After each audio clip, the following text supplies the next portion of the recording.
سلام بچه ها، خوشمنید به ویدیو از کالاف. بچه این ویدیو لایک کنید، کامنت بزنید و زنگوله هم بزنید.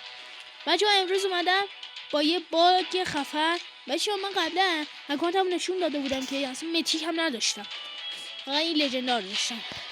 خب این باگی که میخوام بگم، اینجا این قفله که هستش، این قفله بذارید من براتون بیارم، بذارید این قلمو بیارم. خب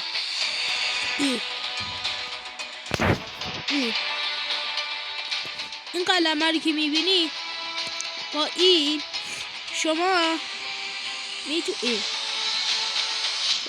میتونید برید و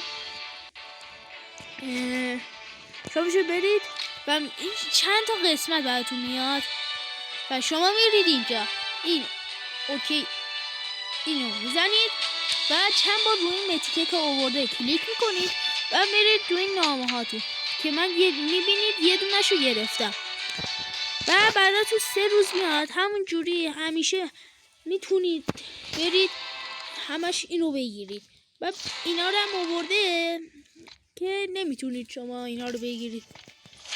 تا یه ویدیو دیگه، خداحافظ.